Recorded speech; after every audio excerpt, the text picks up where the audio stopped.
We'd like to get started if you want to take your seats.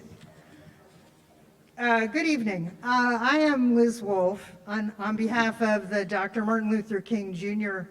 Association of Westfield and the Human Relations Advisory Commission. We welcome you this evening. Whether you're here in the auditorium or joining us via live stream, we are glad that you are here.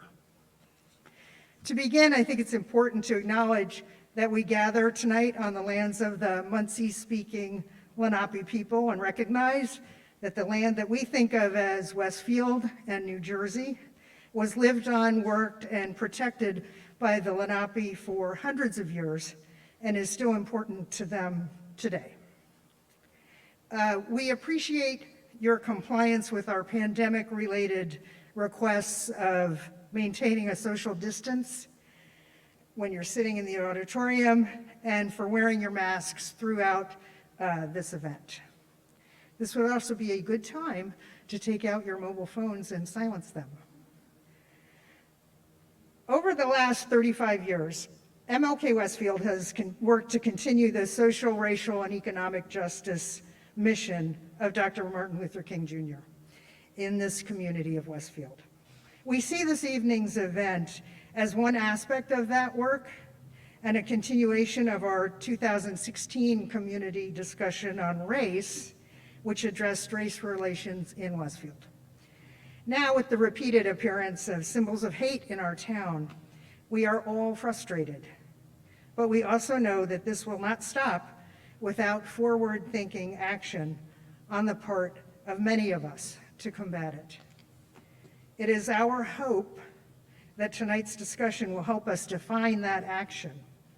We believe in working to create the community in which we want to live. I'm pleased to introduce Alexis Jamal, the chairperson of this event and a member of both MLK Westfield and the Human Relations Advisory Commission, who will get us started. Thank you.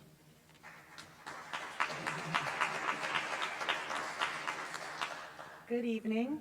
As Liz said, my name is Alexis, and I have been the chair of the Human Relations Advisory Commission, or HRAC as I like to call it, since it started in February 2020 to this year.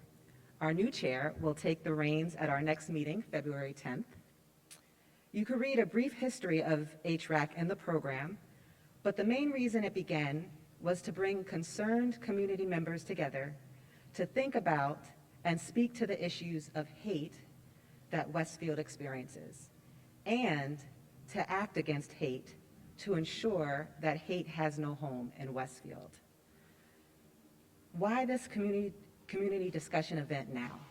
Well, HRAC and the Dr. Martin Luther King Jr. Association have co-organized this discussion as a way to, one, follow up on the community discussion on race that MLK organized in 2016, two, to reflect upon the ongoing incidents of hate and exclusion that occur in Westfield, and three, to begin a discussion on community accountability and action to address past harm, disrupt current harm, and prevent future harm. The incidents of hate that occur, those known and unknown, those public and private, do not only indicate that we may have some problematic people in this community, bad apples, as some like to say, but they also reflect that we, as a community, have work to do to create a culture in which expressions of hate happen less and less. What is that work is a question worth exploring. So, to navigate our expedition, I'd like to draw your attention to our program. Everyone should have access to a program, hard copy if you're with us, or via link if you're in the virtual space. As you can see, we have a great panel discussion ahead that will be moderated by Cheryl Lundy Swift and Claudia Cohen. Cheryl Lundy Swift is an award-winning educator, motivational speaker, and entrepreneur. The founder and CEO of EduPower, an education consulting firm that empowers people to reach their fullest potential. Ms. Swift has also worked in leadership and executive roles for various educational organizations, written curriculum, and develop professional learning. Cheryl is a commissioner for the Westfield Human Relations Advisory Commission. Claudia Cohen is a facilitator and a scholar, practitioner of conflict resolution and organization development. Since 2015, Dr. Cohen has designed, facilitated, and trained facilitators for community-based conversations about race and racism, dialogues on race. Dr. Cohen is also the president of the Third Alternative LLC, a consulting group that offers strategic retreat planning and facilitation, organizational conversations about race, and DEIA, that's diversity, equity, inclusion, accessibility. Cheryl and Claudia will introduce our panel, but you can certainly read the panelists' very brief bios in our program. There will also be time for questions from the audience. When you registered, you had the opportunity to submit questions, so that's one way we have questions from the audience. The second way is that when you arrived, you should have received a question card, a little index card in your program. If you did not, please raise your hand and let us know, and we'll be sure to get you a card. Our questions team will begin collecting the question cards around 8 o'clock, and they will select a few questions for the moderators to ask the panel. Because of time, we most likely will not get to all questions, but the good news is that we have a post-event survey where we welcome your feedback, comments, and questions. For those with us in person, please complete the survey and drop it in the basket on your way out. We will also send a link to the survey tomorrow. And with that, it is with great pleasure that I invite and welcome Mayor Brindle.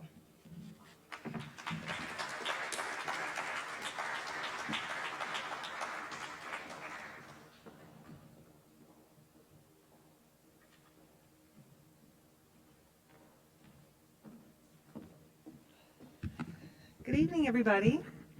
Thank you for coming out in this crummy evening, so many of you in the audience, and for those of you who are watching virtually, really a heartfelt thanks to Alexis for leading the Human Relations Advisory Commission and actually bringing this idea forward almost, I guess, over 2 years ago. I also want to thank Liz Wolf and the MLK Association, who really do great work for our community. I have to say I want to be mostly grateful for all of you that are here tonight, and for those of you who are watching from home. It really is just, this conversation is one step of many in our quest to eradicate hate in Westfield and really become the inclusive community we aspire to be. As we gather tonight, it's important to note that we are here just a week after International Holocaust Remembrance Day, a day to honor the 6 million Jewish victims of the Holocaust and the millions of other victims of Nazism. We are also here 2 days after the Lunar New Year, which celebrates the Year of the Tiger, representing strength and courage. And of course, this is the third day of Black History Month, honoring the triumphs and struggles of the African American community. So it's very timely, I think, that we're here this evening. Each of these groups, our friends and neighbors who are Jewish, Asian, African American, have unfortunately been the targets of hate and bias acts right here in Westfield on multiple occasions, which I know we'll be discussing later. Last year, we stood in solidarity with our Asian neighbors to denounce the Asian hate that has been rising in the face of the pandemic. In addition, our Jewish neighbors are increasingly under threat. We know what can happen when acts of hate continuously go unchecked, and we don't collectively stand up as allies. It's why we should be alarmed when swastikas are found carved on bathroom stalls in our own high school right here, which followed other acts of hate in our own community. And of course, just a few weeks ago, we marched, as we do each year, with our African American friends to honor the legacy of Dr. Martin Luther King Jr. On that day, I noted that the attempts to chip away at Dr. King's dream to achieve equality and access for all are happening in plain sight by those threatened by the progress that's been made towards achieving it. With the discovery of each swastika and racial slur over these past few years in our town, we have to ask ourselves, how is this still happening? And more importantly, what role can each of us play in putting an end to it? Simply put, marches and vigils are not enough. While they do raise awareness, they alone won't eradicate hate. We are at a critical point in time that requires actions that reflect our words.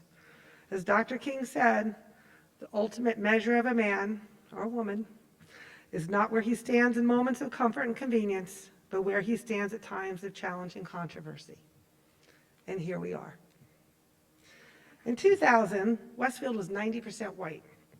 And according to the recently completed 2020 census, Westfield is now 83% white, with a growing Asian and Hispanic population. While Westfield's white population is still significantly higher than the 76% national figure, we are becoming an increasingly diverse town. Change brings fear. Throw in a global pandemic, political upheaval, social unrest, and the ensuing isolation and anxiety experienced by many, and you end up with a breeding ground for intolerance. Hate and discrimination permeate beyond race, culture, and religion. Sexual orientation and physical and mental differences are also targeted. As Westfield has become more affluent, economic disparities also bring their own form of prejudice. In my experience, the best way to break down barriers is to create opportunities for people with diverse backgrounds and perspectives to engage with one another, to see each other as neighbors and equal members of a community with shared goals and values.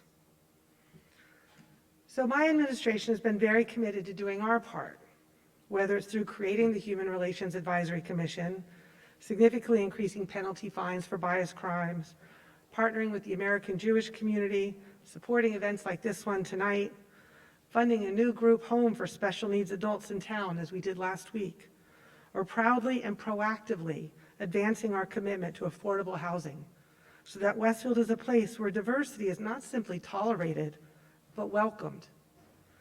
It's the patchwork of our collective differences that creates a more meaningful and vibrant community for us all. So in closing, I'd like to reiterate that the hate crimes we've witnessed in Westfield over the past couple years are not reflective of our community. You all know that.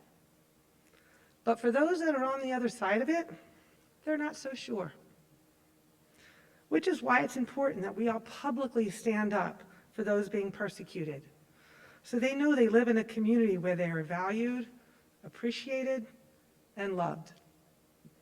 We also need to have those conversations in our own homes and remind our kids that a crime against one of us is a crime against us all.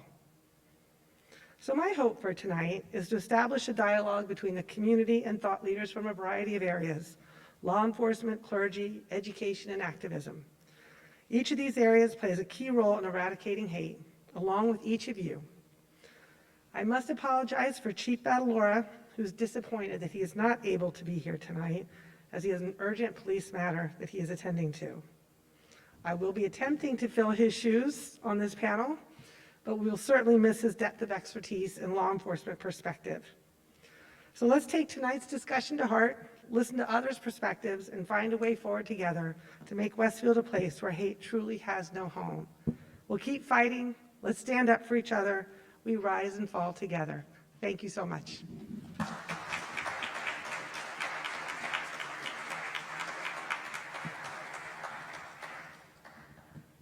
Good evening.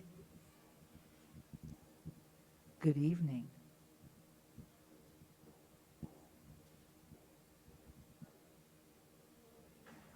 Good evening. Can you hear me? Sorry, I have this fear of not being heard behind my mask, so thank you for validating that you can hear me. Good evening. We're delighted that you're with us this evening. In a few moments, Cheryl and I will be introducing our panelists, but we wanted to help set some context before we did so. So first, I'd like to remind us what brought us here tonight.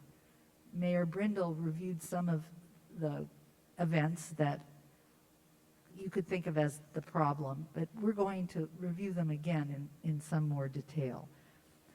These are incidents that have happened in Westfield between 2018 and 2021, as reported in Tap Into Westfield. There was a timeline that they published in December of last year, and that's what we're using as our source. So it's not all of them, but it's enough. So we're going to walk through the incidents. October 4th, 2018, swastika at elementary school. October 3rd, 2018, swastika at elementary school, and this was during the Week of Respect. November 29th, 2018, bias graffiti. December 10th, 2018, bias graffiti. April 2nd, 2019, multiple swastikas on Westfield Street. October 2019, swastika at Westfield High School. December 20th, 2019, swastikas and racial graffiti. November 11th, 2020, bias graffiti in the park. June 11th, 2020, signs cut down at the Martin Luther King Jr. Monument. January 19th, 2021, signs cut down again at the Martin Luther King Jr. Monument. January 23rd, 2021, hate group stickers posted. March 23rd, 2021, swastikas found at Westfield High School. September 1st, 2021, swastika at a park playground. November 12th, 2021, anti-Semitic literature found at a local church. December 2nd, 2021, swastikas discovered at Westfield High School. And December 8th, 2021, swastikas and racial slurs at Westfield High School. So before we get to discussion about remedies, we thought it was important to ask you to pause and reflect on how you're feeling right now, having relived at least some of the incidents that have occurred in our community over the last several years. Are you surprised? Are you angry? Are you saddened? Or something else? Just take a moment to identify what you're feeling. And later we'll look at how those feelings can be mobilized into action. Thank you. Thank you.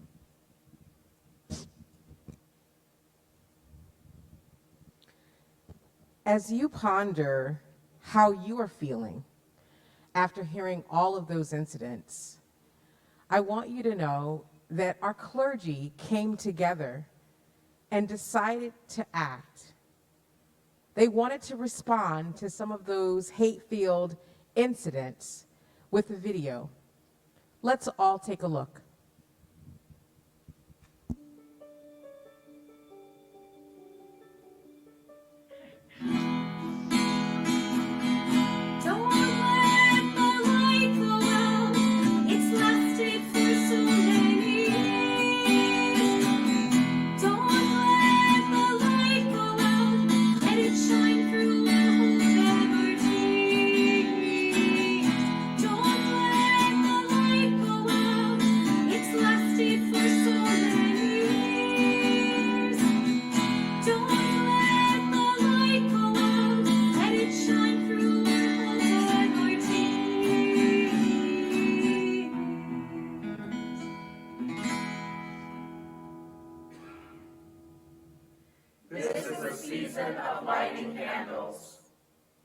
The Jewish community lights the Hanukkah candles to commemorate the miracle of Hanukkah.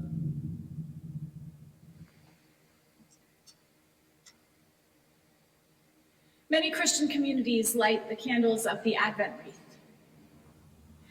Some of us light candles in our homes or line our sidewalks with luminaria. The glow of these candles invites us to remember the divine light that shines even in the long winter nights, because we need light. We need it here, now.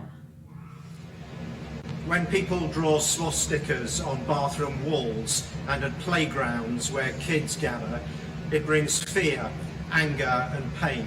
It seeks to intimidate and isolate our Jewish neighbours, and all those who know and carry in their bodies and hearts the history of hate that the symbol represents. We know that throughout this year, other neighbors have experienced discrimination and violence because they are Asian, or because they are women, or because they have brown skin.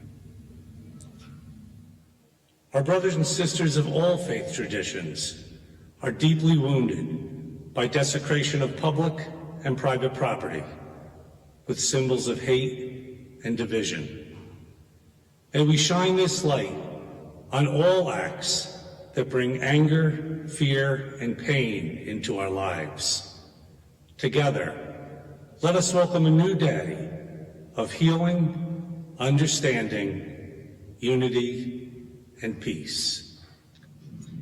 As a community, we have a responsibility to each other to stand against hatred in whatever form it takes, to stand for love by standing with our neighbors, to stand out by reflecting light. So this season, we invite you to light a candle in your home or house of worship. A candle for the hope that shines through tears. A candle for the peace that depends on us. A candle for the love that entrusts us to each other. The glow of these candles is a call to reflect the divine light that can and must shine out, even on long winter nights. It's a call to shine hope, peace, and love within us and beyond us through our words, actions, and presence. We need the light, here, now. Let's shine together. Don't let the light go out. It's lasted for so many years. Don't let the light go out. Let it shine through our hope and our tears.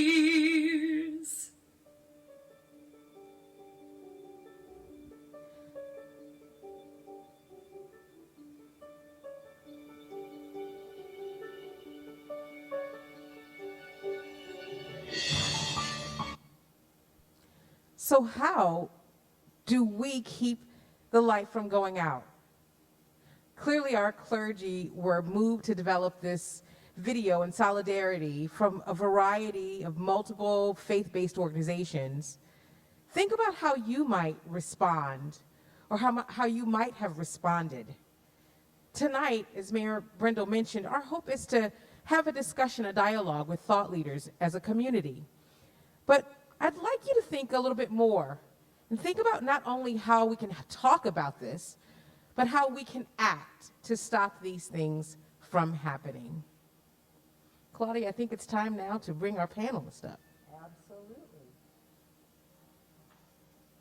We're very pleased to introduce our panel for this evening. They're esteemed members of our community who have a range of different credentials and experiences, but what they all have in common is their commitment to ensuring that there is no home for hate in Westfield. Our first panelist is Mayor Shelley Brindle. As she indicated, she's gracious enough to sit in for Chief Badalaro. Yes, please come up. Thank you. We thought we could have each panelist make a dramatic entrance. Mayor Brindle was elected as the first female mayor in Westfield history in 2017. And as you know, was re-elected in November 21 to a second four-year term. Previously, Mayor Brindle, got to save time for those applause lines. Previously, Mayor Brindle served as Executive Vice President, Domestic Network Distribution and Marketing at HBO, becoming the first female in HBO's C-suite responsible for the revenue, marketing, and overall distribution and growth strategy of HBO's $4.5 billion domestic subscription business. Mayor Brindle also serves on the board of directors at Philo, a next-gen streaming TV service, and on the board of directors for WOMEN in America, WIA, an executive organization that mentors aspiring female leaders. She serves as a global ambassador for Vital Voices, is a founding member of Plum Alley Investments, and a current member of Executive Women on Boards. Thank you, Mayor Brindle. I should also mention, Claudia, that Mayor Brindle and I also have something in common. We're both graduates of the University of Virginia, Wahoo. I'd like to now introduce our next panelist, Dr. Pamela Brugge. Dr. Pamela Brugge is a board-certified obstetrician gynecologist in New Jersey, a graduate of Westfield High School, Douglas College, and Rutgers Robert Wood Johnson Medical School. Dr. Brugge has practiced medicine for over 25 years. The founder of the New Jersey Black Women Physicians Association, which addresses disparities in Black maternal and infant health.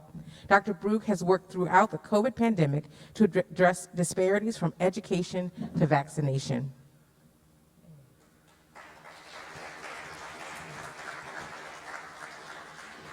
Superintendent Dr. Raymond A. Gonzalez joined the Westfield Public School District in August 2021 after spending 7 years as superintendent in Westwood, New Jersey. With degrees from Princeton University, a BA, Rutgers University, MA, ED, and PhD, and a second master's, if that wasn't enough, from New Jersey City University, Dr. Gonzalez has spent his more than 23-year career committed to education in large urban and suburban districts.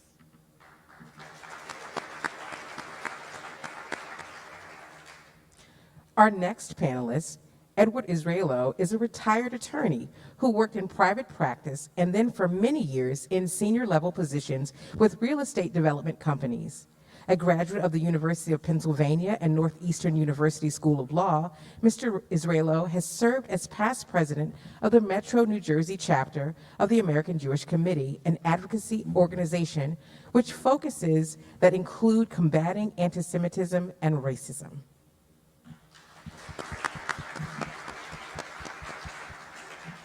Reverend Jeremy Jenkins is the senior pastor of the Presbyterian Church in Westfield. He comes to us with close to 20 years of experience working in matters of social justice, social healing, and racial reconciliation.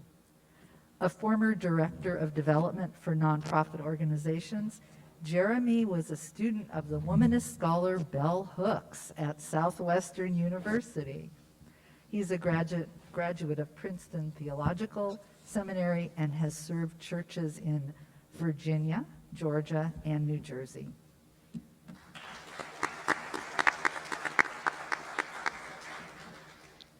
Kimberly Ligon is in her 9th year at Westfield High School teaching humanities, global perspectives, mock trial, and women's studies. With degrees from Wesleyan University and Seton Hall Law School, Ms. Ligon is a recipient of the James Becker Award for Global Understanding from the National Council for Social Studies and is the co-coordinator of Westfield High School's No Place for Hate Committee, the moderator of the Jewish Cultural and Developmental Club, and the Junior States of America, as well as the coach of the mock trial team.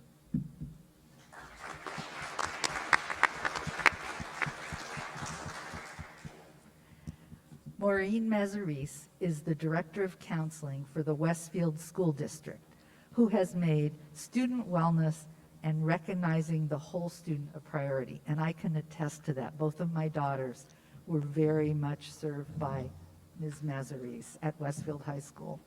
In her, applause is okay. In her 33 years with Westfield Public Schools, Ms. Mazaris has served as a student assistance counselor, the counselor for Project 79 students and their families, a founding member of the Westfield Black Achievers, an advisor to the Westfield High School African Awareness Club, and the Westfield High School Transition Project. She is currently a member of the Mayor's Mental Health Coalition.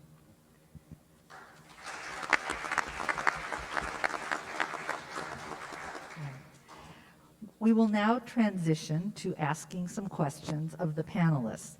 Later, they will respond to questions from you.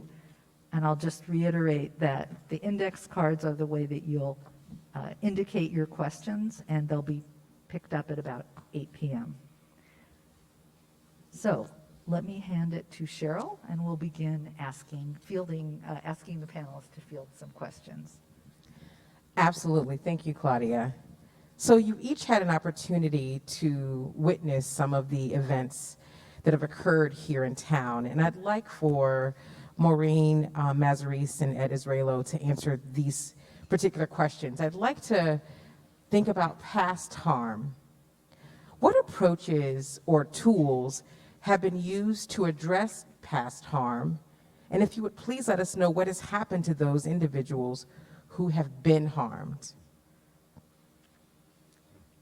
Hello, everyone. Thank you so much for having me here tonight. I must say I'm quite humbled to be on a panel with all these wonderful people and to have this moment to just reconnect with so many people in this auditorium who I've had the pleasure to work with in so many ways.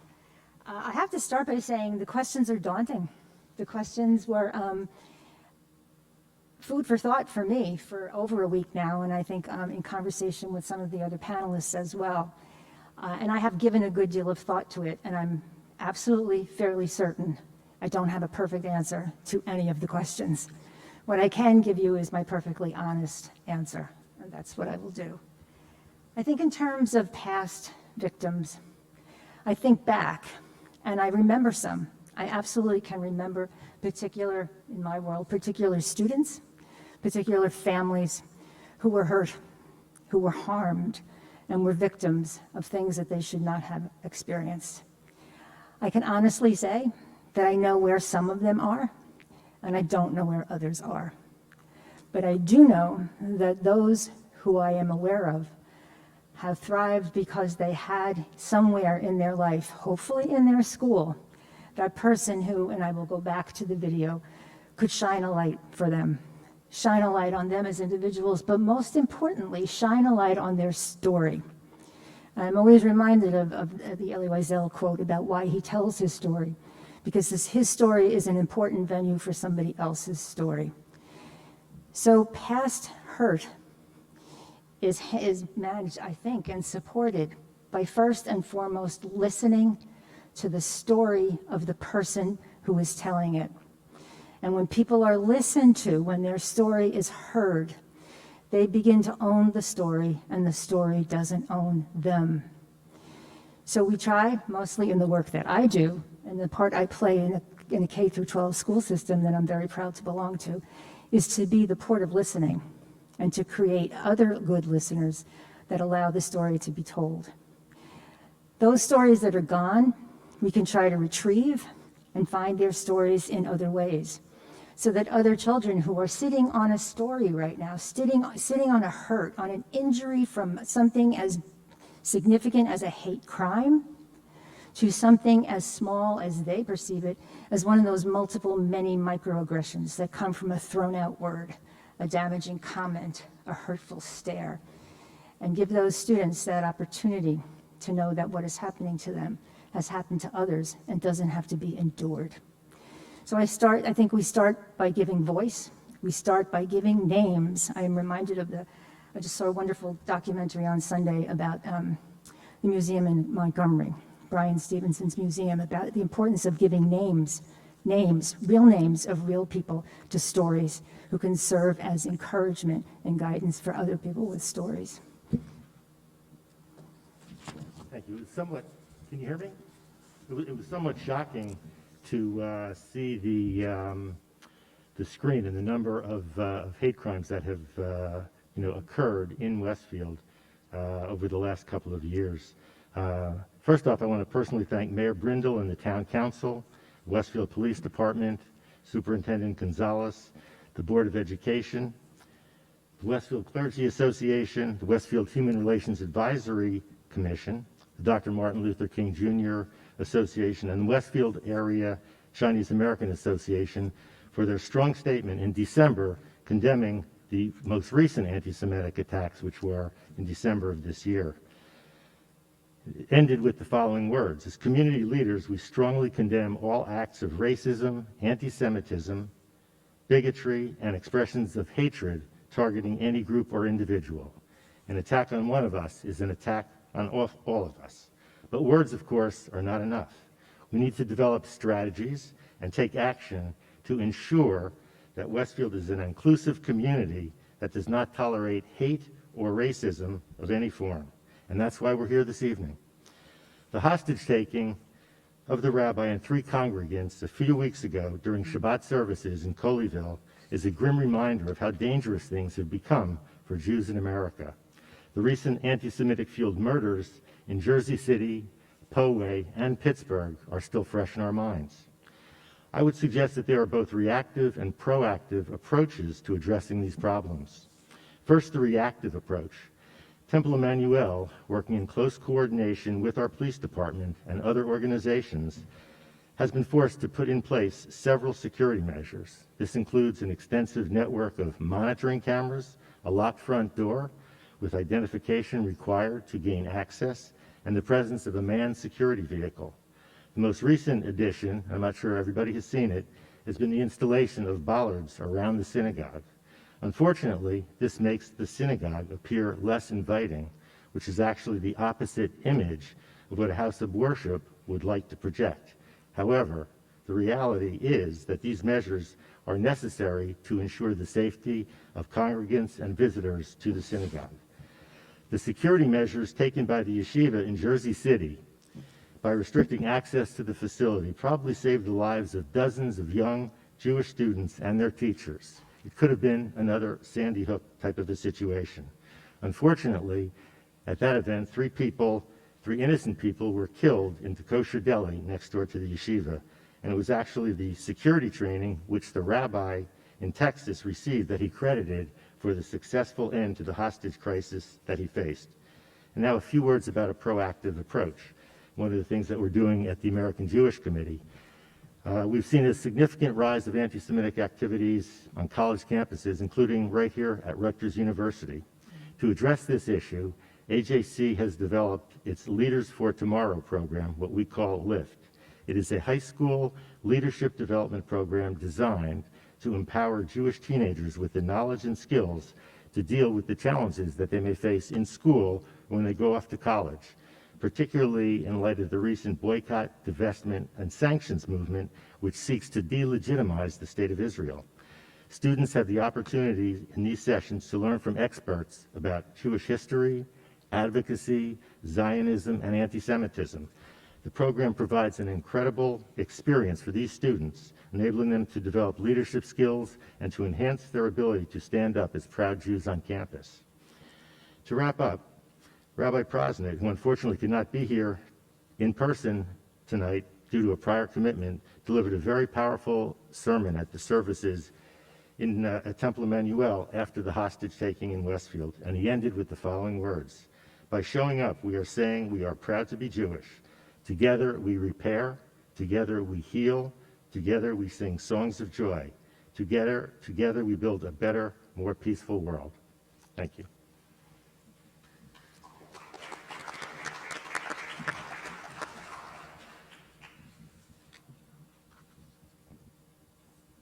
Thank you both very much. The next question will go to Dr. Brug and Kim Ligon. What other approaches could be used in the future to address past harm? For healing, for learning, are there other ways that we can supplement what we heard from Ms. Mazaris and Mr. Israelo? Sure, I'll get us started.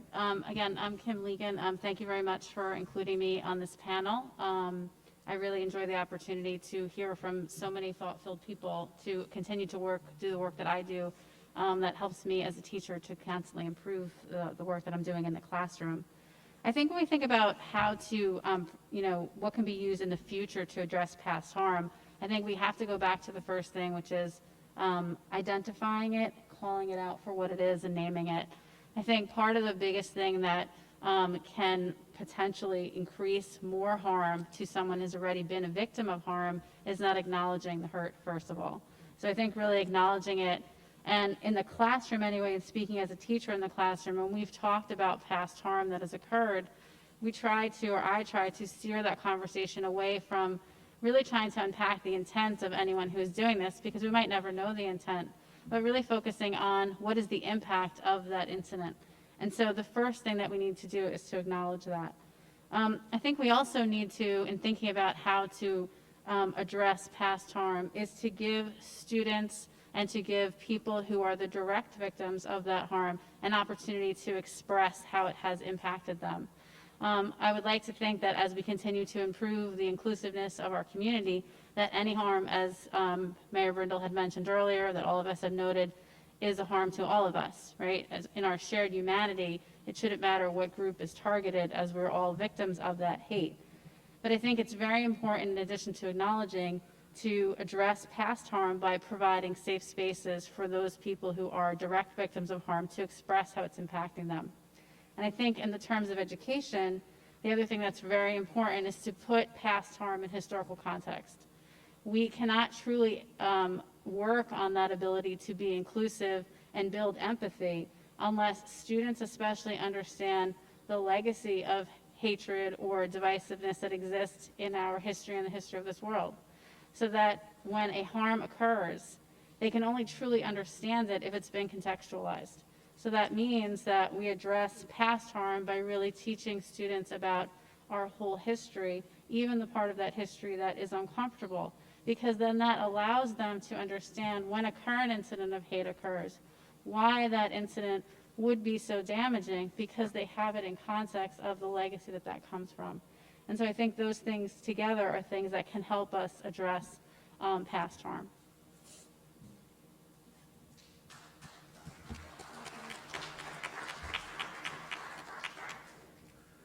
I definitely think that acknowledging the acts and acknowledging the harm that those acts have done on the victims is one of the most important things. But it's also important to not have it just be what I consider the flavor of the month. So right now we are in social justice and African Americans. We are the flavor of the month, and anti-Semitism is the flavor of the month. And it becomes problematic when you just deal with just certain groups. It's very important. I think about my Muslim colleagues in the hospital who are thrown out of patients' rooms because they are looked as, commonly said, they're 9/11 killers. You know, so I think it's important to acknowledge all groups that are victims of hate and not just general. But in regards to racism, the list didn't surprise me. But that impact of those acts is really not as important to me personally. It's the microaggressions and the daily acts of whether it's implicit bias, overt racism, that really has an impact on our community. And we see that in medicine all the time. Those daily acts are one of the things that cause us to have Black mothers dying at a rate in New Jersey 4 or 5 times that of white mothers. We see that in regards to heart disease. Tomorrow's Wear Red Day. And that's what's important to address, is not only acknowledge those overt racism, the microaggressions that occur in all different systems, and trying to address those, whether it's through education, whether it's through discussions, definitely standing up against it when it occurs individually or as a system. And the other thing that's important is, in order to address hate, don't look for the victims to educate you about the acts, the history. educate oneself. And so I think one of the things to do is to, as a community, see this is a great start. We have the African American tours that teaches you about history. Take a tour, figure out which books to read, but don't look necessarily all the time for the victims, because it actually puts an undue burden and stress that actually impacts their health and their lifespan.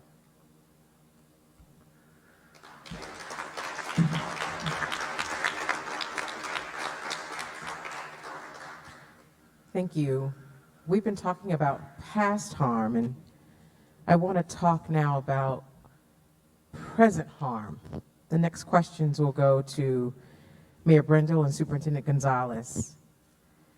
What are we currently doing to disrupt hate with words or deeds?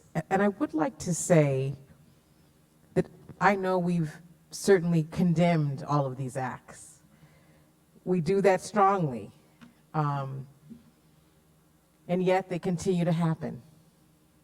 So what can we do to disrupt it? Mayor Brendel? Yeah, it's a question that I've been wrestling with since I was elected, and I think, we've had this history of these.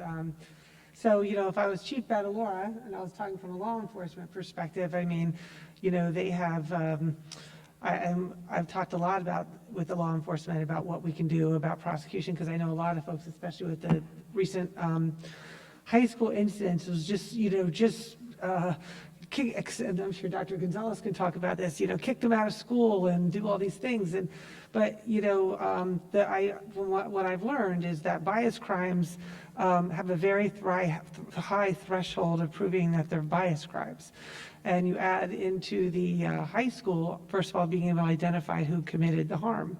So from a law enforcement perspective, we are ready to do whatever we can on our side within the constraints that you have within the education system. I'll certainly let Dr. Gonzalez address. Now, from a legislative standpoint and from an administrative standpoint, we increased graffiti bias crimes by tenfold, and doing those kind of things to deter. But I think, as I said, what I can do in the seat I sit, and I referenced it in my remarks, is that there's this confluence of events that is just exacerbating everything. It's like a perfect storm. And we don't have the opportunity to work alongside each other towards shared goals where all those walls of prejudice hopefully fall down. And I think what I'm committed to do where I sit is, when we are finally in a place where we can do that, to double down on events, organic events, where people can sit side by side and work together and see people that are different than they are. These events are great, but sometimes I could worry that we're preaching to the choir. You all are here because you always have, and those listening at home have a very vested interest in trying to solve this. And I think, how do we reach the people that don't necessarily own that responsibility? And that's probably one of my biggest challenges. But I think we'll do what we can on the law enforcement side, and I'm trying to do what I can on the culture side. And I will just reiterate what Dr. Brogue said about prejudice. And it's not, it's not just racism against certain groups. As I mentioned, there's an economic prejudice, there's, mental disparity. It's just this level of inclusion of anybody who may be different from you, period. And I worry sometimes in our community that, we focus on our homogeny, and I'm trying to get us to focus on our diversity and find why that is critical to a very vibrant and prosperous future for Westfield. And that's what I'm really committed to doing going forward through, again, housing options, diversity of thought, businesses, et cetera. That's how when you start integrating that organically into a community, you hope organically acceptance and inclusion follows.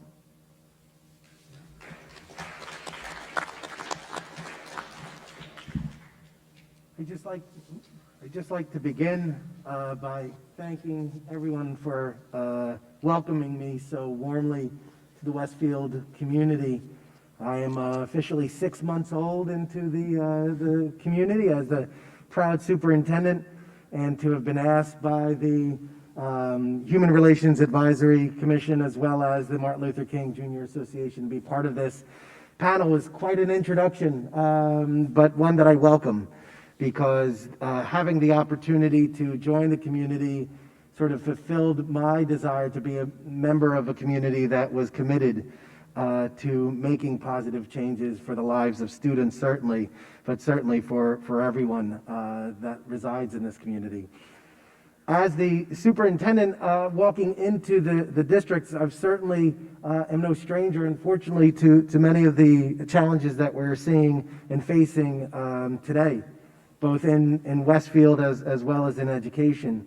So unfortunately, it is a topic that is near and dear to me. It is a topic that is all too familiar. And I could say that during my entry into the school district, during a time when adverse challenges present themselves, I also get the chance to see how a community comes together, how a school community comes together, how the residents come together to try to address these problems and try to find solutions. So I'd say, from a practical standpoint, I do want to, provide some insight for those who may not be aware. When there are incidents that are brought to our attention, our responses are certainly seen by many, but in other cases they may not be seen because the investigations and the inquiries that take place are taking place in cooperation with law enforcement, or taking place through the administration, working with counselors, teachers, and students in order to identify all the aspects of the incident so that we could identify perpetrators, hopefully be able to identify the source of the problem so that we could address it directly.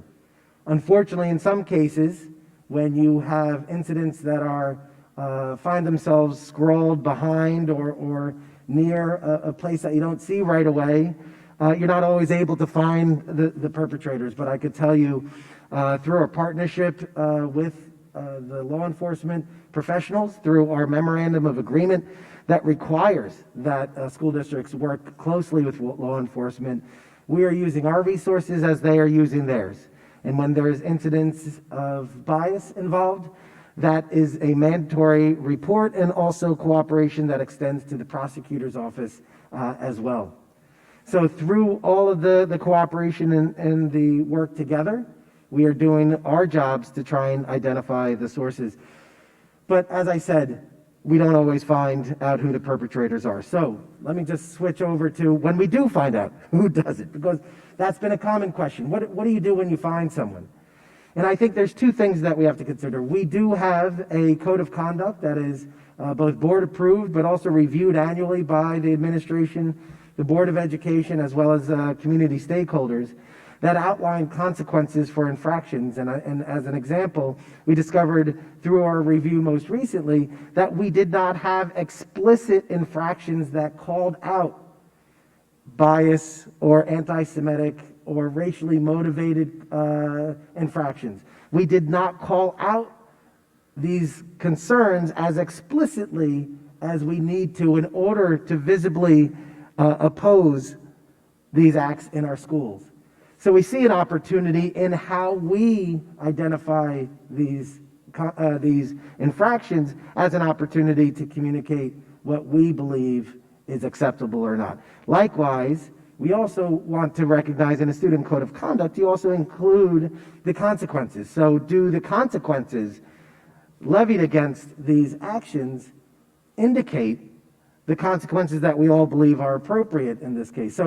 So as a school district, we have the ability to use our code of conduct in order to identify consequences when acts are committed and when perpetrators are confirmed. But that's the punitive side of it. Now there's the restorative side of it. There's the educational side of it. Because we also want to recognize that the individual who committed the harm is not the only individual who is involved. There are those who have been impacted directly or indirectly that we also need to consider. And certainly you've heard from Maureen Mazzarese as well as Kim Legan that we do have supports in place. We do have adults in place, caring adults, who are going to work to provide those supports to our students. But nevertheless, as a school district, our bread and butter, our purpose for being is to educate students and to look at our role as educators for the future generations. Then we have to look at what are we teaching and how are we teaching it. So curriculum, professional development are areas that we also need to look at and that we also focus on as a school district as a means to disrupt hate, as a means to educate our school community, our student body, to educate our teachers, to educate our families about all the things that we currently find may not necessarily be well known among the individuals who are making these decisions to act in this way.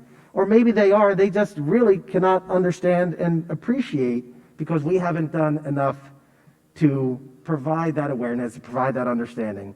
So in partnership with the community, in partnership with organizations from around the state of New Jersey, the school district has been able to make those connections to other organizations to help us in that endeavor.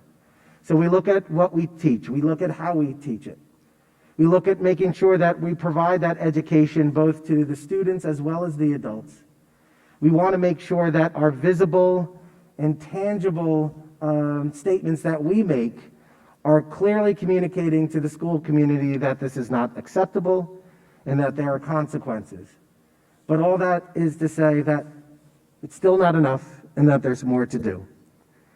So while I praise all the work that we've done so far, I also acknowledge that as a school district, our job will be to always seek out ways to do better and to continue to refine our practices.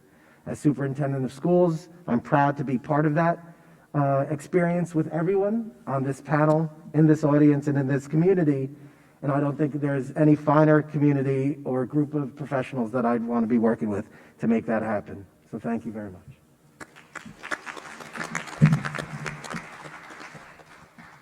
Thank you all for your very rich and thoughtful responses. We tried to separate the questions in terms of past, present, and future, and I'm finding that some of you are really anticipating that full scope, so we may focus in a little more tightly in the interest of having time for questions from the audience.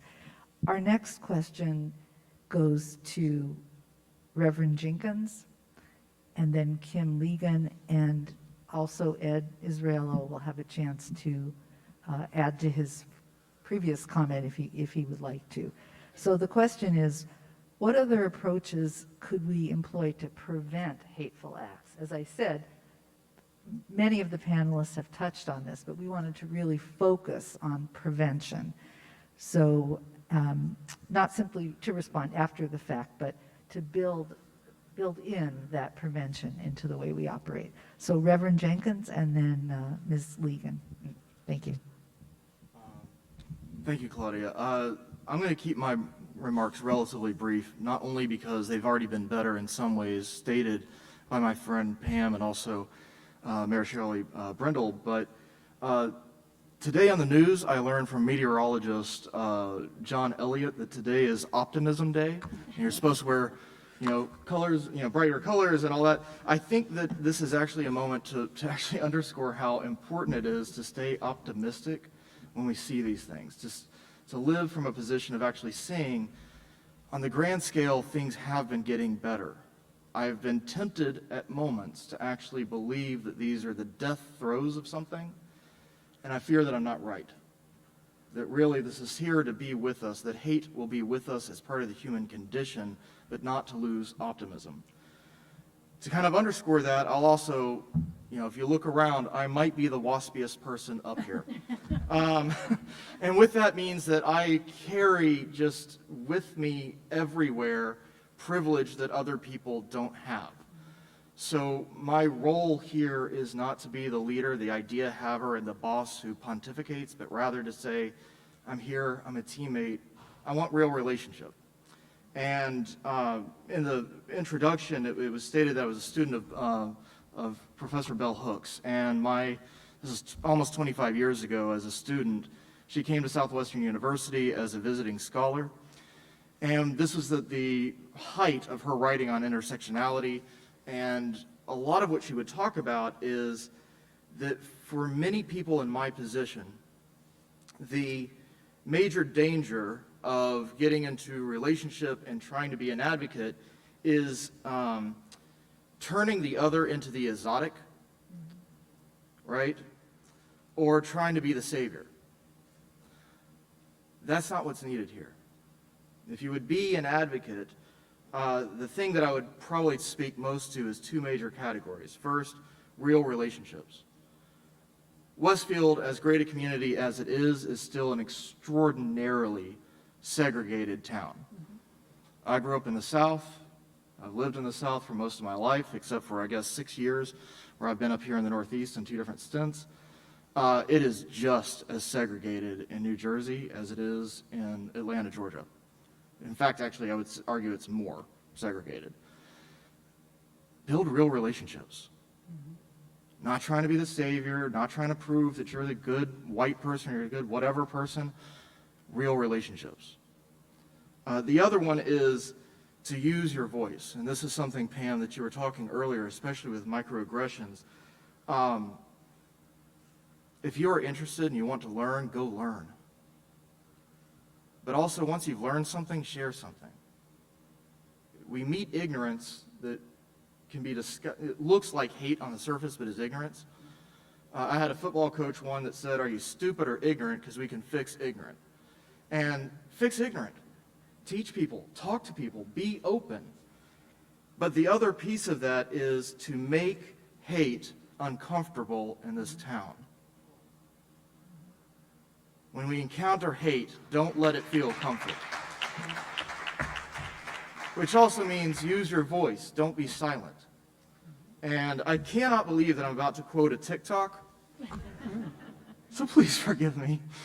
There was let's call him a gentleman on TikTok, talking just kind of broadly speaking of how at bars and nightclubs and at concerts and the whatnot, there is a cover that the bouncer charges people to gain access or entry into the venue. And the way that people treat you is the cover. And what you demand of them, right, if they are treating you poorly and they're not paying the cover of decency, etc., they don't get access to you. The way that I'm going to explain that here is, if you encounter hate in this town, that person doesn't get access to you. And it's not for people that have been victimized. That is for people like me of privilege. Though any time that I allow for hate to go unchecked, I'm giving it permission to exist. So if you look like me, that's part of the role that I would encourage.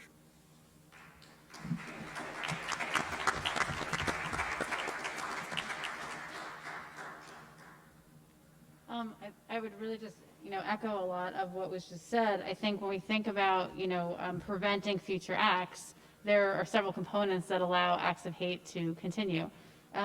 Ignorance is one, and that is something we can fix. And then we can fix that in certain ways in the classroom because we have educators and we have students, by the way, who are craving this information. I think there is sometimes a misconception that we don't want to put students in a position to feel uncomfortable or feel bad about their privilege. But I can tell you from my own experience that our students are craving this content. They are asking for those difficult discussions. They are not maybe as afraid to feel uncomfortable as, and speaking as a parent, I can share this, as maybe the parents may sometimes feel about the need to protect.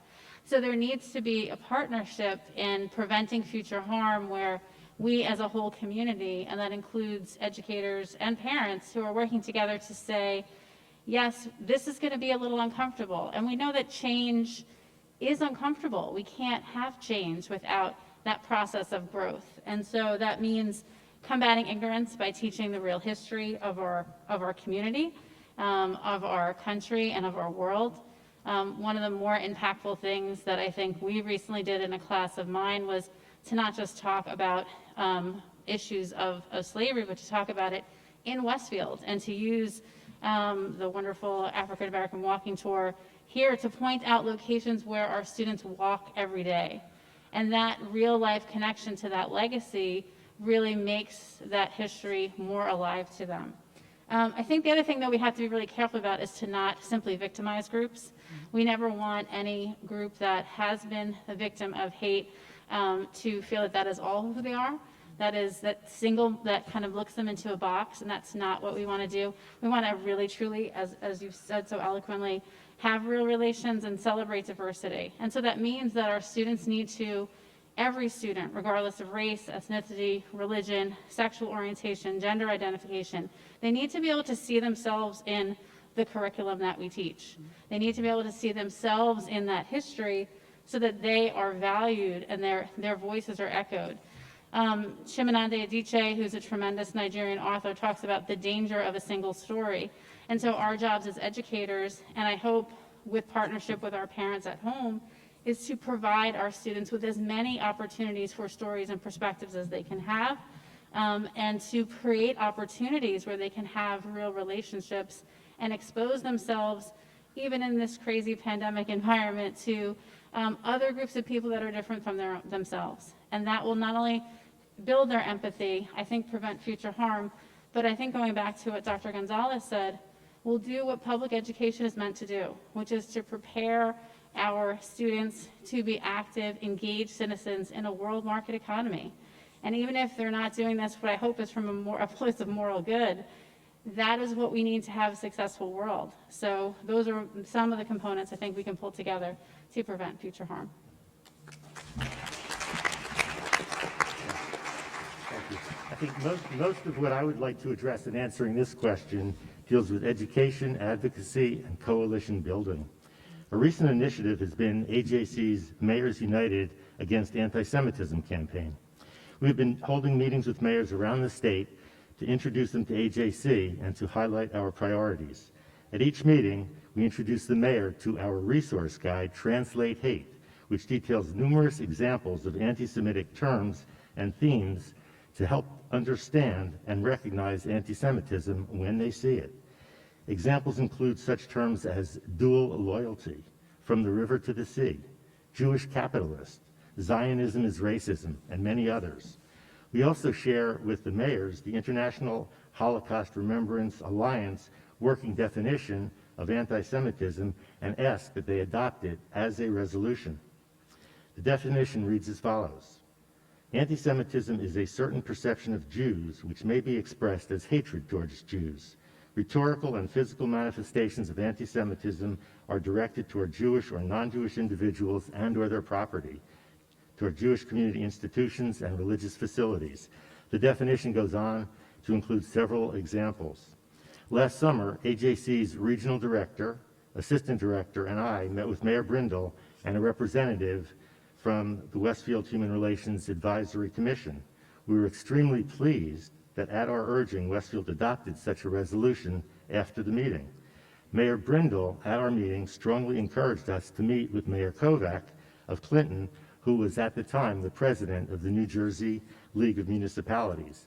And after meeting with AJC, Clinton adopted the anti-Semitism resolution at the behest of Mayor Kovac, and the League of Municipalities adopted the IRA definition of anti-Semitism at its annual conference in November of 2021. Another important AJC initiative has been the formation of a Muslim-Jewish Advisory Council, which brings together recognized business, political, and religious leaders in the Jewish and Muslim communities in the United States to advocate for joint issues of concern. It was established by AJC and the Islamic Society of North America with two policy objectives: to combat the rise in hate crimes and to promote a positive image of Muslim and Jewish citizens. There is a national council and there are local chapters around the country, including one here in New Jersey. This group advocated with New Jersey's congressional delegation, and in 2021, Congress passed the Jabara Hire No Hate Act. This law provides for better hate crime data collection and a more informed approach to hate crime prevention at federal, local, and state levels. Another impactful initiative has been leading the Tackle Upstarter training program. In January of this year, a few short weeks ago, AJC's regional director, together with a Muslim partner, did a training with over 20 members of law enforcement, the education community, local municipalities, and interfaith community groups in partnership with Muflehun, an organization that focuses on providing solutions to complex social problems. The program is designed to enhance the ability of community leaders to identify and respond to individuals at risk of committing violence. The curriculum teaches awareness of threat of violent extremism and extremist recruitment tactics, understanding how hate can incite violence, and the role communities can play in violence prevention. And as we meet here tonight, AJC New Jersey is co-hosting with the Urban League of Essex County a program for Jewish and Black professionals, community professionals, to learn more about hate crime and bias incident reporting in New Jersey and why it is so important to encourage our communities to report such incidents. And finally, beyond AJC's advocacy and coalition building, certainly a way to try to prevent hateful acts is through our schools. A newly mandated civics course in middle school that will begin implementation this September is a good start. But education and values begin at home. We need to be able to reach and educate our parents as well, including those not connected with our religious and community organizations. How we can accomplish this is something I suggest that this group would want to address in the future. Thank you.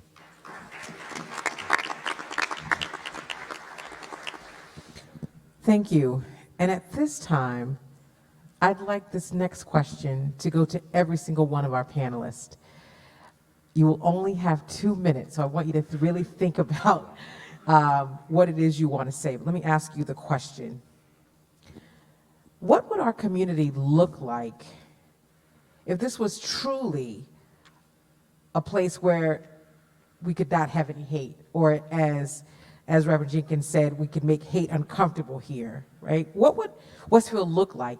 And what specific steps can we take to make Westfield more inclusive and to really diminish the likelihood of any future harm? And I know that's a big question for just 2 minutes.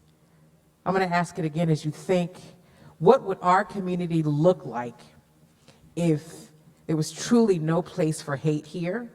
And what are some steps that we can take to make Westfield more inclusive and to diminish the likelihood of future harm? And I'll open it up to whoever wants to go first. Not all at once. Well, I'm fine going and being quick about it, so whoever's going to follow me, get ready. For me, it's fairly easy. The accountability, I think, would be the first thing we would see, is community-wide accountability. We would not be afraid to hold people accountable for actions that we understand are just wrong. And our view of conflict would probably look a lot different. Conflict right now that I see on Facebook of one group against another and it's the tearing down, conflict can also be a very positive thing. It can be the creative tension of being the kind of community we want to see. So that would be conflict as a way of building up. And I think as far as what we're doing to get there, I think this is it. I think this is a step, a piece of trying to achieve that, but I will yield my time to smarter people to be able to start getting there. I'm going to step in while there's still something to be said. I think, I think that I have heard such a common theme among all of us, and that is the importance of policy and practice, the importance of a community acceptance of a level of justice and equity. And I've also heard a common theme about the importance of education. and the education that happens at home and the education that happens in school, and that we can come together with a common goal for what that education will be and the result we are looking for from that education. I think a community of good neighbors is wonderful, but a community of allies is better. And we need to be allies. We need to be in this together. And the last thing I will say from the place that I come from is that the children are always listening. The children are watching and the children are listening. And we must be examples for them all the time, at home, in school, on the playground, in the conversations they overhear us having with each other. Children need to be able to listen and to learn how to listen because we listen. We need to teach and practice listening for the purpose of listening, not for the purpose of responding. We live in a world where we talk over each other. We talk around each other. I sometimes don't even think I answered the question the person asked me because I was so busy trying to have my own answer. I think we also have to be transparent in what we really feel and be able to express different opinions that may be uncomfortable for the listener to hear, but are able to be said because they're said in a place that is safe and respectful. And too many of our conversations happen in places that are not respectful and are not safe. And too many of our conversations, and I do blame some of this on even the pandemic, are happening in isolated pockets of like-minded people. We have to actively go out and seek conversation with people who believe different things than we believe, look different than we look, have different lived experiences that we have had. Because change, and I will follow with you, Reverend, real change in the way we treat others happens at an interpersonal level. Empathy, I think it was the Army psychologist who was at Nuremberg said he watched those trials, and what he learned from those trials, what he came to believe, that evil is the lack of empathy. And you cannot learn to empathize if you're not open to the other's experience.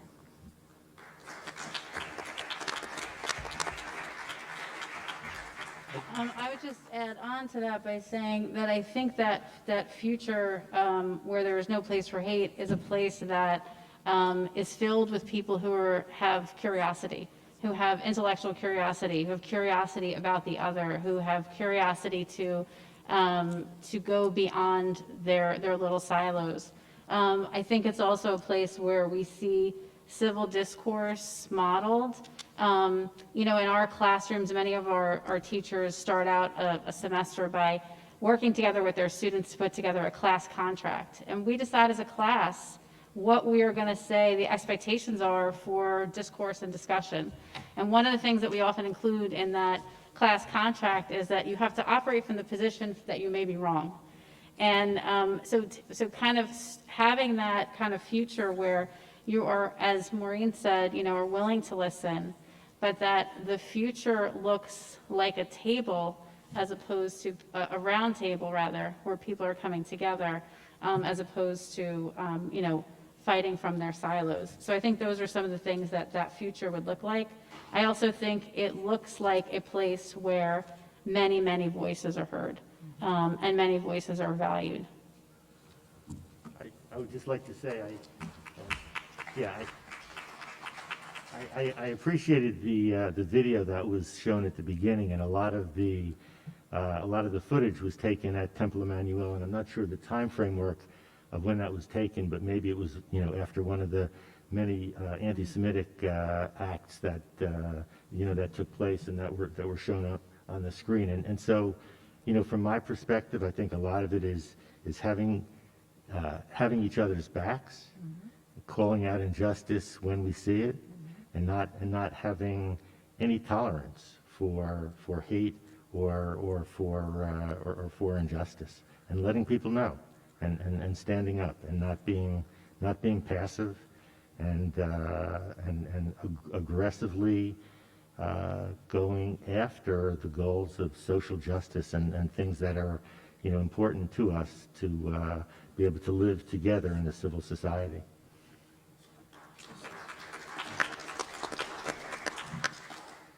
I think the challenge of going fifth on this question is that so many great things already stated, and I think certainly when I consider this this question, it's a question that I unfortunately don't have a definitive answer to, because I have not seen what that looks like. Because unfortunately the challenges have persisted. But what I'm seeing tonight are those elements that I think have been commonly stated, and that is that we need to be willing to listen, and we need to be willing to speak. We need to open our minds and our hearts, and we need to be willing to roll up our sleeves together as a school community and as Westfield community to do the work that needs to take place, and be vocal, be purposeful, and be authentic in our commitment to this end. As a Board of Education, we adopted a goal this year to focus attention on diversity, equity, and inclusion. Not just to say that we prioritize it, but that we're going to follow that with actions. We're going to look at what we do. We're going to focus our attention on our curriculum and ways that we can enhance it and improve it. We want to look at ways that we could back our commitment with professional development, with programming for students, with programming and opportunities for engagement with our families, to look at how we recruit and retain staff into our schools, so that if we are truly going to fulfill our dream of making Westfield community a place where hate does not exist, then we need to take those active steps. We need to move from these words to actions, and move those actions into realities of our classrooms and in our community. So I look forward to continuing to do that work, but I think we need to be explicit in those intentions and never give up.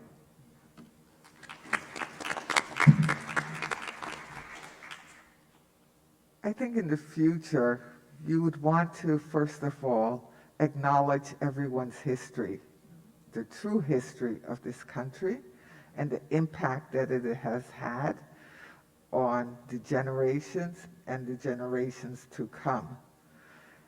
And from that start, then really building relationships with one another based on the understanding of everyone's history. Until education kicks in and allows for this understanding to exist, there has to be hard policies, laws against hate and hate crimes, because there has to be consequences for whatever type of hate crimes that occur, because till that's done, it will just continue, because it's basically saying there's no consequences, it's being accepted. Education is very important, but it's not just the curriculum, it's who is doing the teaching also is very important. How do you diversify your staff, your teachers and administrators, and who's in the table to make those decisions on curriculum is also important. The diversification of staff is important not only for those who are labeled as minorities, but it becomes important also for the majority students to understand and get taught by someone that doesn't look like them.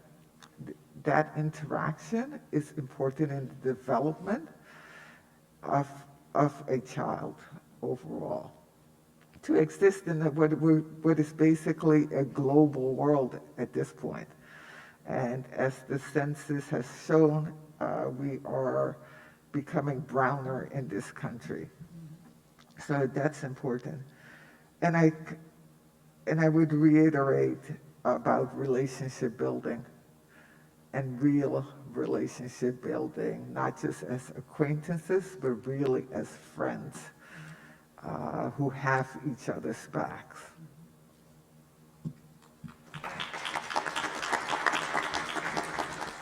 And the challenge is creating an environment to enable those relationships. Yeah. And I think that's the big challenge, right? A truly integrated community where those relationships are organic, and we're not proactively thinking, I have 4 Black friends. It's just, it's just is what it is. And to me, that's, I think, what we would all aspire to. And certainly being able to build those organic, natural relationships hasn't been too easy, certainly in the last few years. But I do think, I think what Jeremy Jenkins said, a town where hate is uncomfortable.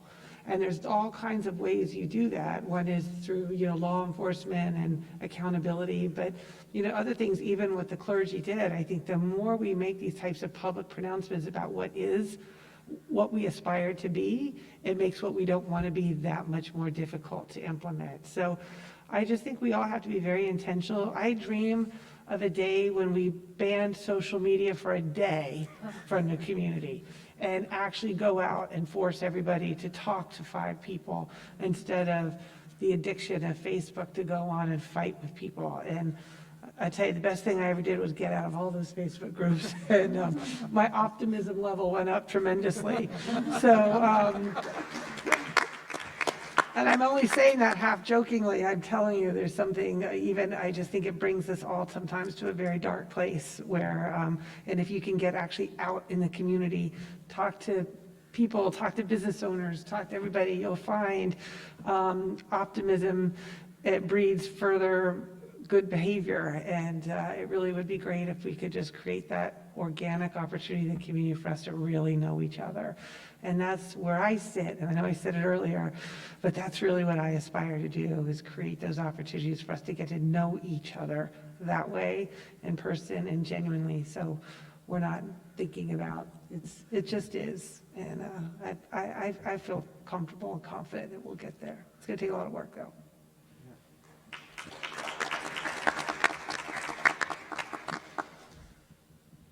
Thank you all so much.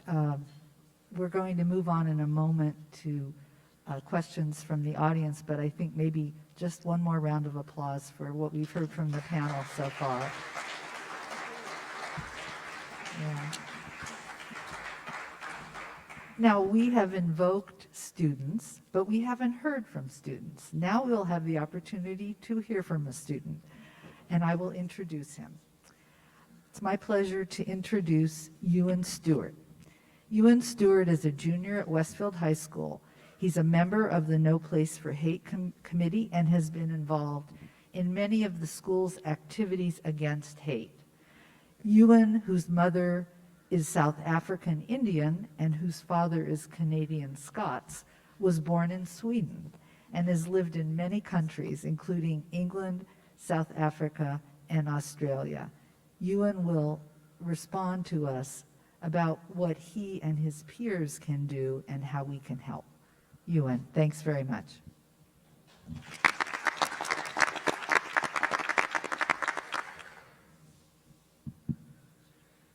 Good evening, everybody. I am Ewan Stewart. As mentioned before, I was born in Sweden to a South African Indian mother and a Canadian Scots father. And as a result of my dad's work, I have lived in many places around the world, including Sweden, England, South Africa, Australia, and now here in the US. And in all of those countries, I have witnessed several various different facets of hate. Some forms of hate I have seen are a lot more explicit and visceral than others. However, what I've often found to be the most damning forms of hate are those which are more subtle. Things like certain symbols, words being drawn on surfaces, or the belief that said events are not of enough importance to waste time on. Things that are done with little regard for what those actions can mean or imply. Before the break, as you are all aware now, several swastikas were found around the school, as well as a few slurs. The school made some attempts to combat this, including a school-wide discussion on the meaning of the swastika and its history. I think these are definitely a start to combating hate in our community, as Nelson Mandela said, education is the most powerful weapon you can use to change the world. This also has the effect of making it impossible for people, in the school especially, to use ignorance as an excuse for the perpetrators as well as those claiming apathy. There is a lot more that we can do, however. On the larger scale, events such as the discussion, which was primarily orchestrated by students like the members of the Jewish Cultural and Development Community, these discussions are good. Students coming together to effectively teach their peers on topics surrounding hate can often work a lot better than just the teachers doing such a thing. And on a smaller scale, students can and have also been actively pointing out hate and critiquing it when they've been seeing it, especially more recently after the discussion, and this is something that can definitely be encouraged to improve. An intolerance of intolerance, as it were, is quite a good place to start, as we can only do something against hate if it is actively denounced and if we actively choose to fight against it instead of just leaving it be as the status quo. Finally, as although students we cannot do too much towards this other than just campaign, we can stop the censorship of the denouncing of hate, something that seems somewhat dystopian, and yet we have definitely seen firsthand, especially in other states at the moment, beyond just the censorship of books and topics that are being discussed in school, also the censorship of people's stories. We can't just listen to the words of a few overreaching parents here and there and call off discussions of hate when it makes just a few people uncomfortable. It is important that we all understand our individual privileges and biases which can distance us from hate and prevent us from spotting it, to consider where biases come from and how they may impact others. We must also look to support each other, looking up and standing up for those who are also victims, and to be allies for those who require it. It is easy to say that people are colorblind, but it risks getting in the way of seeing when people are actually hurt. We should call out those insensitive jokes and offhand comments, and listen, really listen, to the voices of everyone in the community. So what can we do now? How can we move on from everything? The pandemic should have definitely brought all of us together in somewhat of a common purpose, rallying point, a common foe. However, that didn't exactly happen. There has been quite a lot of division, one that has trickled down even into the school. We have to find a way back from that, to come together as a community, to be more accepting of conversations about hate and not shy away from the topic. We can still come together to rally against hate and find community in this and make it a safer place for everyone.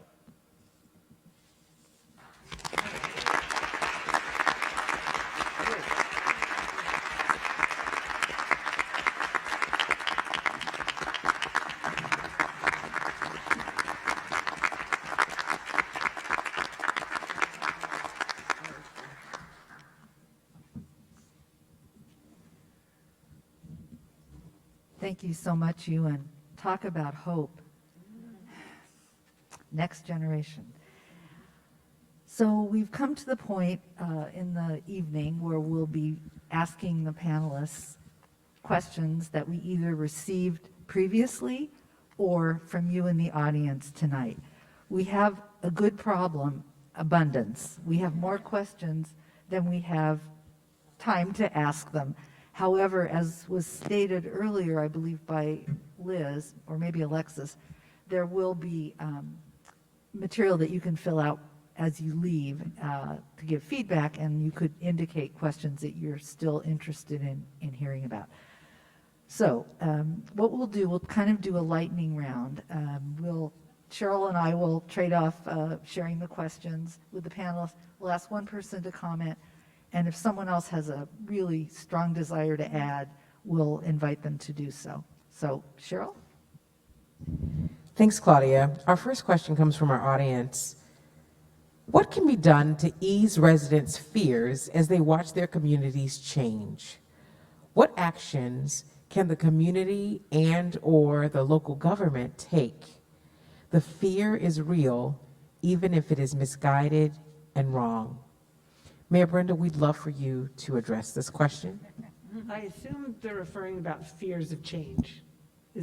and it's certainly something that I've been encountering as really, I think we're a community in transition, and actually we're a country in transition. And you see that play itself out in lots of ways. You know, the only thing, it kind of goes back to the root, I think a lot of what we've been talking about is education. And so for me, it's all about getting out facts. I try and I pride myself on trying to get out facts to dispel some of the misinformation. And not only that, and to take down, facts so that people aren't afraid. So things are changing. What does that mean for me? Am I going to be displaced? No. Let's talk about why it actually is going to make our community better. And those are the things that that I've been trying to do. I'm working on something now. We've got lots of comments about affordable housing and the changing demographics of our community. And it's all about, why this is really important to all of our successes. And so for me, it's about getting information and facts to walk people through. And just, it won't hurt a bit. It's all good. So just got to keep an open mind.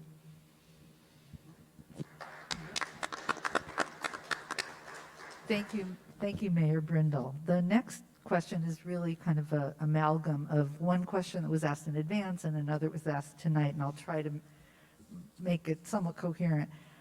It's basically a question about how educators, and I'm going to ask Superintendent Gonzalez to take a cut at this one. I'll read both forms of the question. How do we strike a balance between parents expressing concerns and opinions and trusting the good intentions and educational expertise of our teachers? How should differences be resolved? The other version of the question, which is similar, what direct advice can you give to the educators of Westfield Public Schools for navigating the teaching of tolerance while teaching is attacked by vocal group of parents who are attempting to silence controversial topics? Wow. I think it goes back to re-establishing that open line of communication between the parents and the educational community.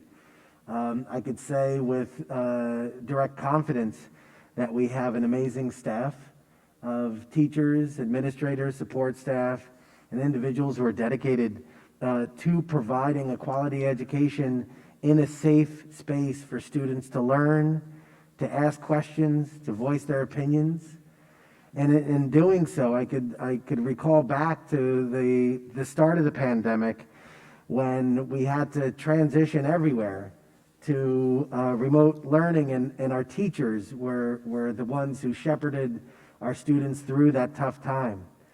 And we knew then that those same teachers, were going to take care of our kids and help them through that difficult challenge. So we can't forget it's those same teachers who are also taking that same care and consideration as they work with their students to navigate. And then that may be at the pre-K to K level, all the way up to the high school level, to navigate the complexities and the challenges that we see.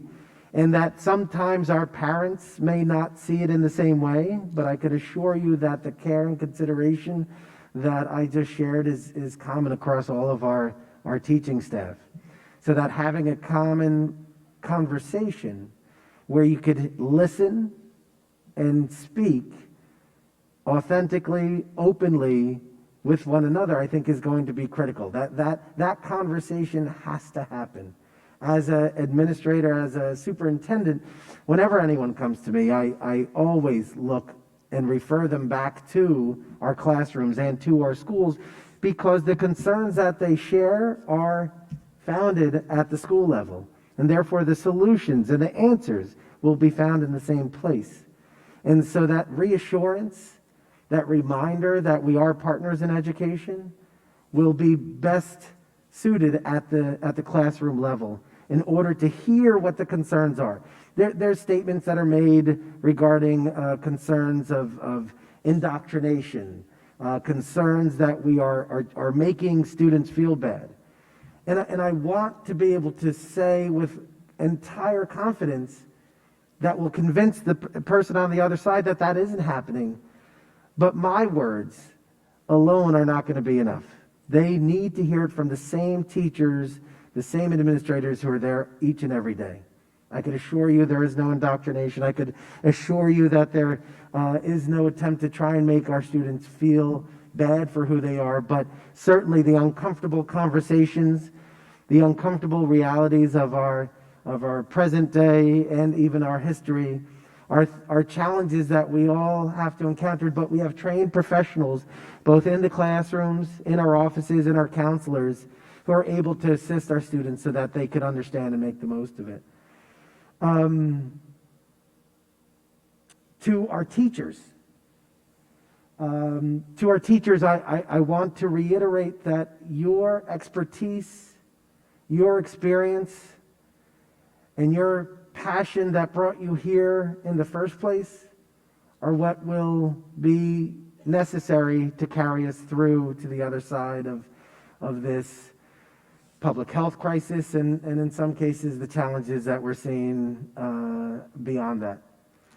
So that the challenges that you're experiencing, I want you as teachers to know you have the support of the entire school community and the Board of Education, so that if you are feeling that public education is under attack, if you're feeling that you are under attack, let's not forget about all those other positive things and all those other positive experiences that drew us here, that have kept us here this whole time, and that will continue to carry us through during these tough times. So my advice to our teachers is to keep on doing what you do best, take care of our students, and our students will certainly be taking care of us in the years to come. And the work that you're doing is invaluable.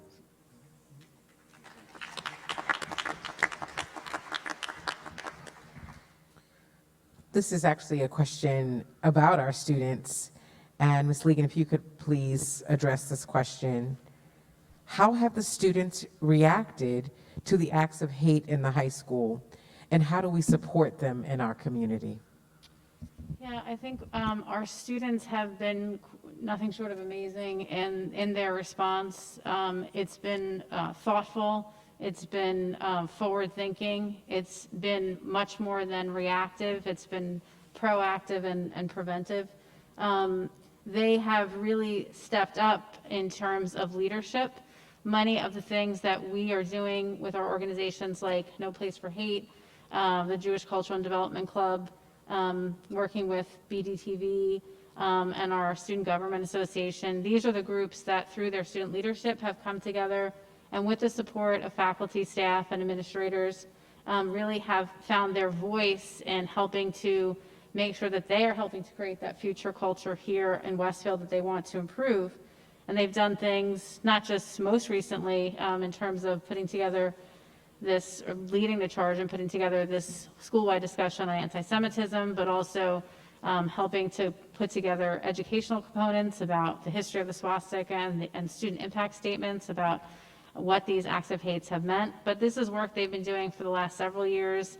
We've had a lot of discussions like that on other incidents like anti-Asian hate and racism. And I think while those are definitely voices of leadership that we have seen, there are students who I'm sure are uncomfortable. And so what we do have are faculty and staff who are trained to help students who are uncomfortable navigate these difficult topics.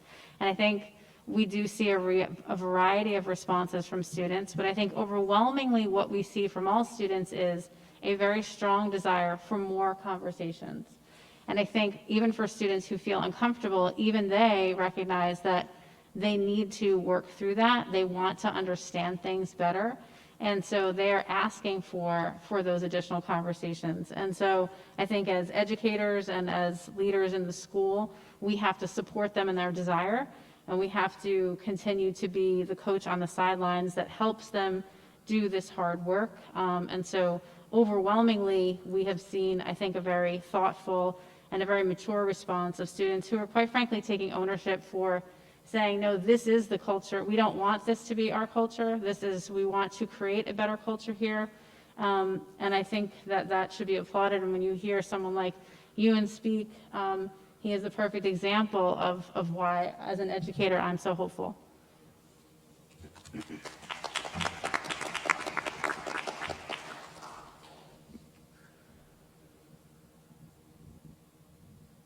This is just a very specific follow-up question for Ms. Ligon, and that is, let me get this right.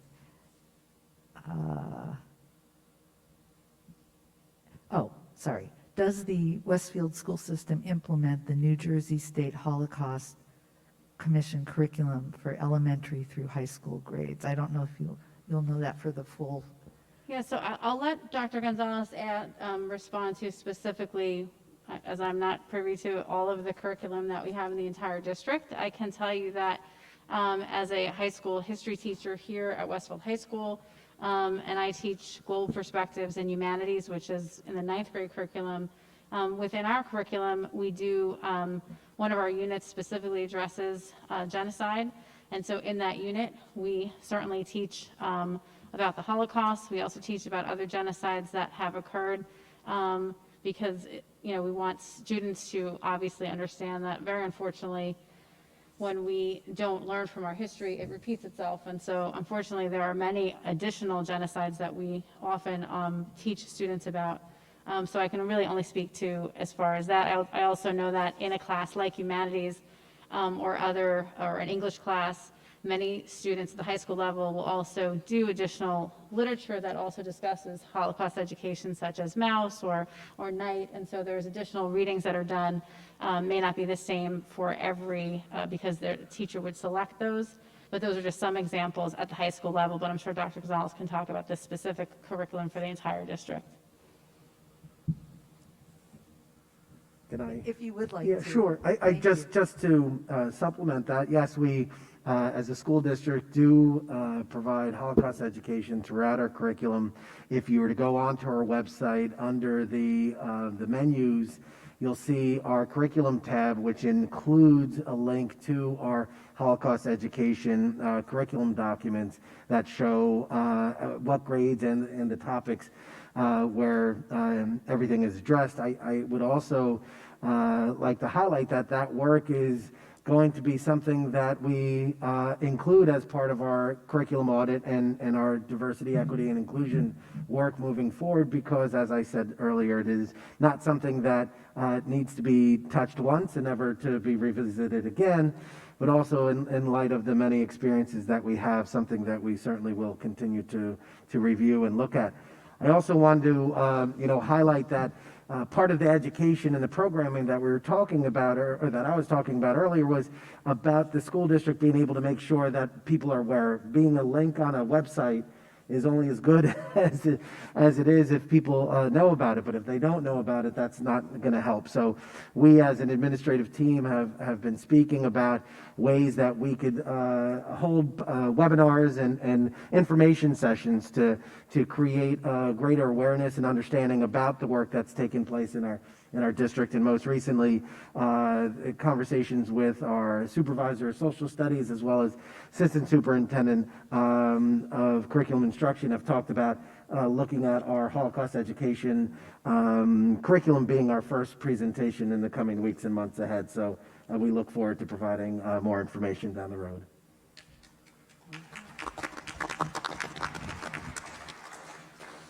Thank you. This next question we'd like for Pam to address.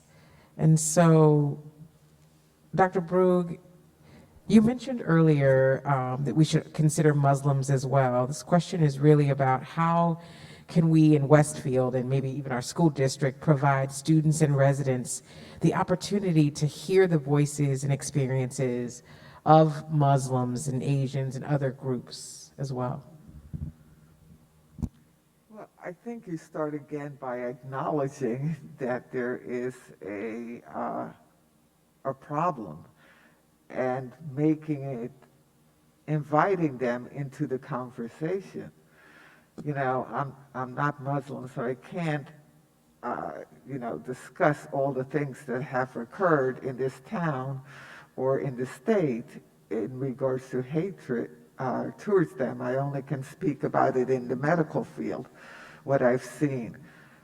But I think it's important. I think back, and I just had a conversation about this, when President Barack Obama was running for president, and he was going to be the first, possibly the first black president.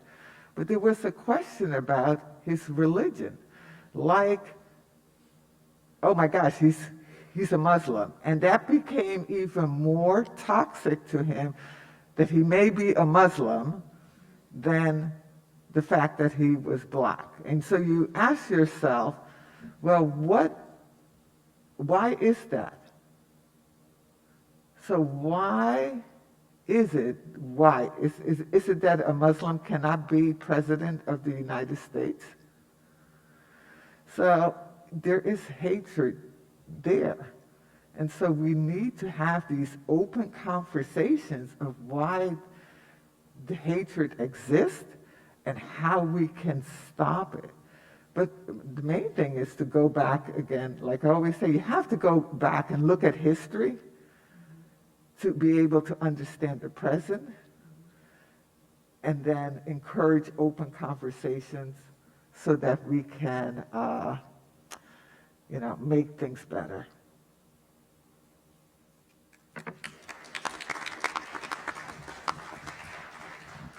Unfortunately, we have time for one more question. I say unfortunately that there isn't more time, is the way I meant that. And this question would be directed to Reverend Jenkins, and it speaks to the role of the clergy in addressing the issues we've been talking about. How can Westfield places of worship and their clergy educate their congregations that racism and bigotry are unacceptable?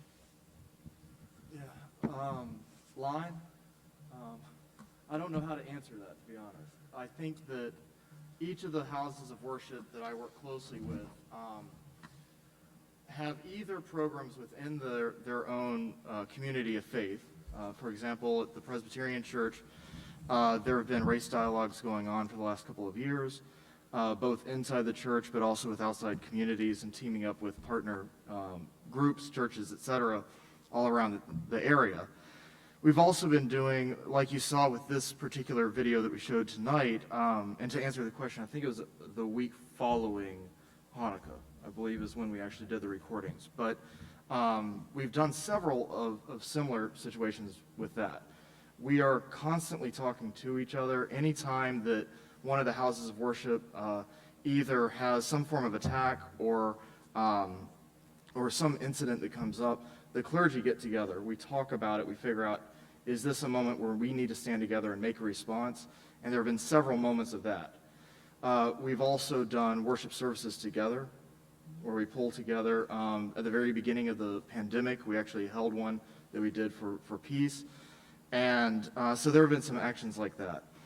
The degree to which we've at this point sat down and formed some sort of shared, I don't know if you would call it a curriculum, but a path forward that we're all going to be stepping with in concert, has not been done. But I think that would be an excellent thing for us to be discussing.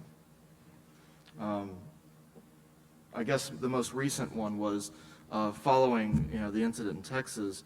I know that a number of clergy were invited by Temple Emmanuel to be present and be a part of things. I know there's a number of us from just the friends that we have here in town that not only intend to be there once or twice as these token in the moments. I mean, I think Pam, it was you that may have said earlier of catching something in the moment and then it dies away, but actually wanting to use this as an opportunity to build closer, long-term, authentic relationships. So I think there's several myriad ways. So, yeah. Thank you so much. I'd like us to give our panel another round of applause for their candor tonight. And I'd like to thank you so much for your time and your expertise. I'd like to now invite Alexis Jamal up to close us out for this evening.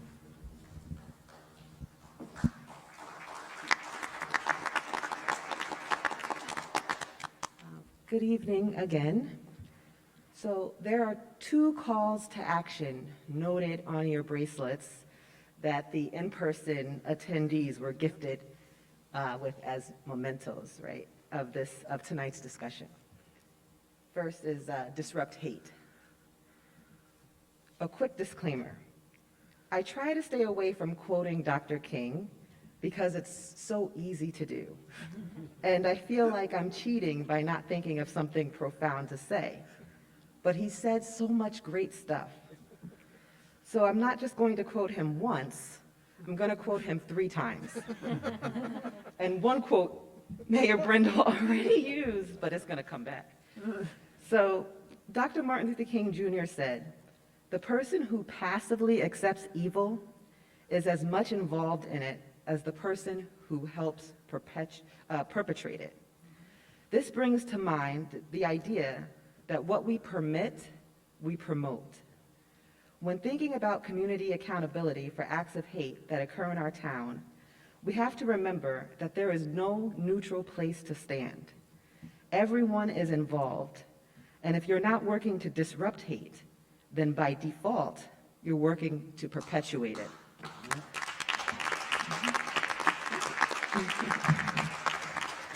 Accountability calls us to acknowledge that we all have skin in the game.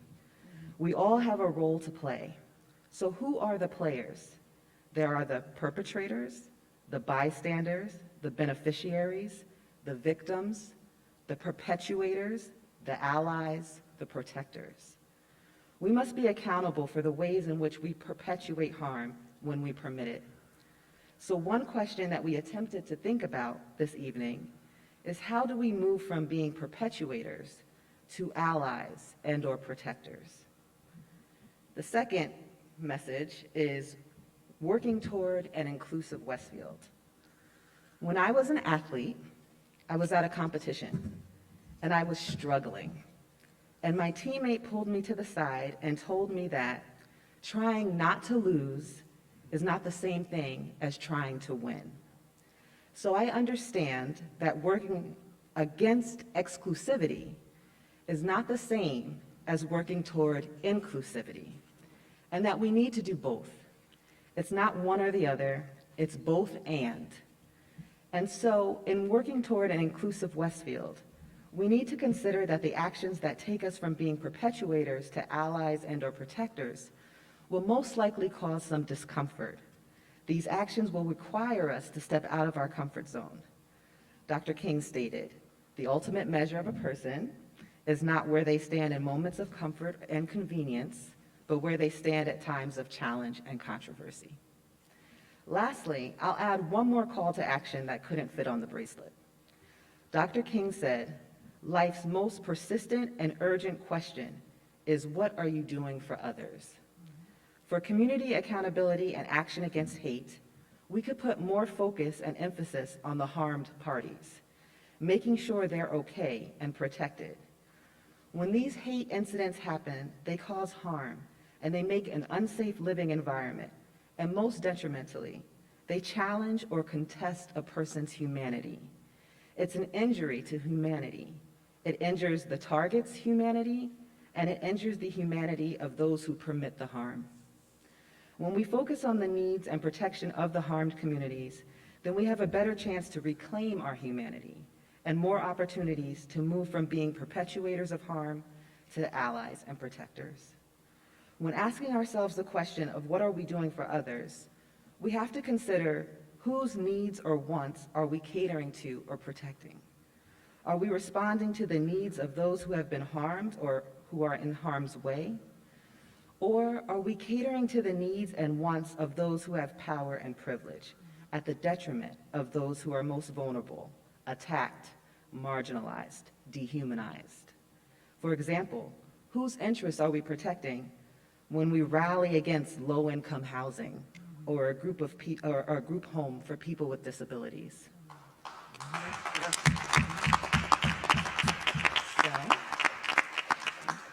I hope that you accept our gift as a token of our appreciation for joining us this evening, and that by accepting our gift, you will accept the challenge of these calls to action and find ways to integrate our heads with our hearts, with our hands. Thank you to the joint MLK and HRAC committee that organized this event. Thank you to Mayor Brendel and the town of Westfield for their unwavering support. Thank you to our wonderful moderators, Cheryl and Claudia. I could not have asked for a better team to lead us through this, the presentation and the discussion.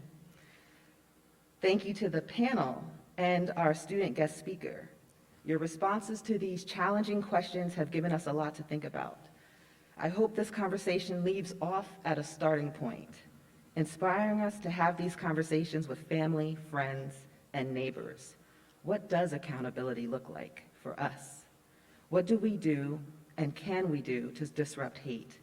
How can we work toward an inclusive Westfield? How can we take care of our community members? None of us claims to have all the answers, and I think a good conversation or a good indication of progress is when you have conversations that lead to more questions. So let's go and ask ourselves and each other, what are we doing to disrupt hate? And how are we working toward an inclusive Westfield today, tomorrow, and in the future? Thank you, and have a great night.